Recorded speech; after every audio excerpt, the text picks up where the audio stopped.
In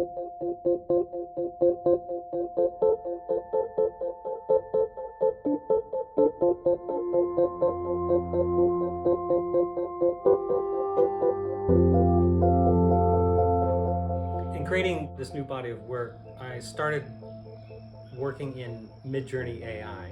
It's an artificial intelligence that you could prompt to make images using English language, and you can tell it what you want, or you can tell it to take two images and blend them together.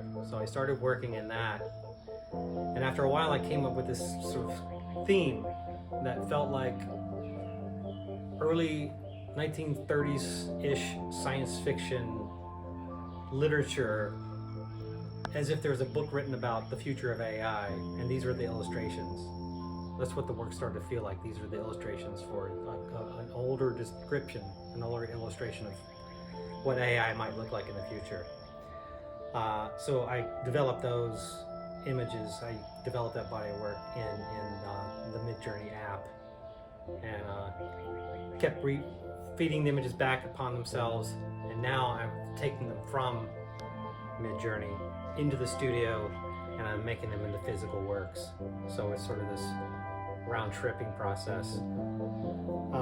When I first started in the app, I kind of went back to the last paintings I had made, which featured a bride figure.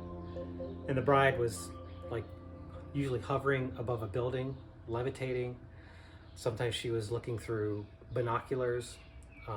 Sometimes she had a camera. And I started with that image, and I started telling AI to make me a 1930s style bride holding a medium format camera. And you'll see her, she's reappeared now in this body of work. But if you go back to where it all began in the AI,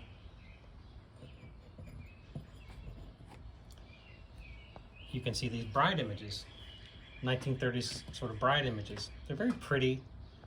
And then I asked, make it holding a camera, wearing sunglasses. And I'd say, make her holding a camera, wearing two pairs of sunglasses. So it got really weird really quick. And then I started putting her in different environments. This is New York City. And it got weird, but it wasn't quite the direction I was going. So later I started combining the image of the bride with collages. And then you can use that collage to combine with an image. So you're blending two images together and you get these weird results like this. So you can see the plant life, the camera, the sunglasses. So then we get to images where the camera is more prominent, the bride is fading in the background. You can see she's barely there, but the veil is prominent.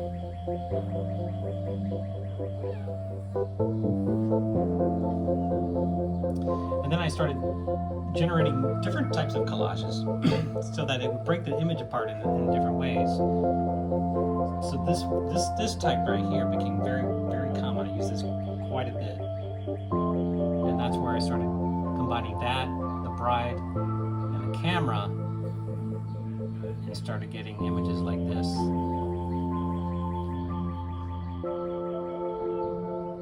And this is the work that I'm going to be using in the studio for this exhibit.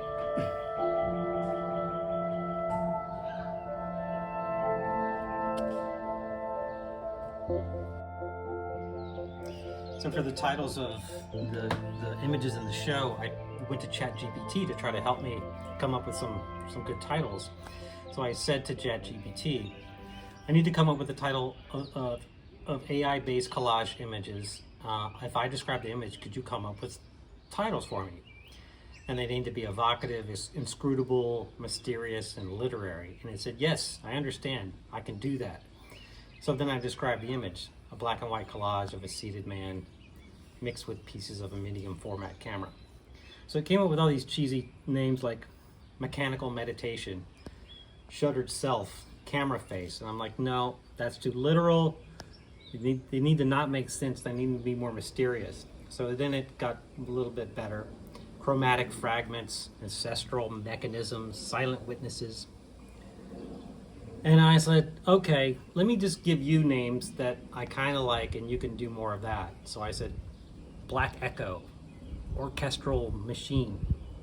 So I came up with some more, and I wanted it to be weirder. So I said, be weirder. And it apologized, and I said, you don't have to apologize. This is a collaboration. Sometimes you gotta butter up the AI. So then it started to come up with these one-word ones, which started to work. But some of them were cheesy and kind of very like 1950s science fiction, like Zoltron and Charisma and Voltron. But then I said, keep going in that direction. So we came up with like Xanthia, which is a club I used to go to. Novaris, Draxion. And then I like Arethea. That one I liked. Kalen, I kind of like that one. So it's like, give me some more. So it seems like the more it does, like you kind of get better options. So then Quira is one I actually used. Silphor, I shortened it to Sylph. Xyloria, I just shortened it to Xyla. And then there's a bunch that I use in here, but adapted them or shortened them or combined them. And I got 12 names for 12 pictures.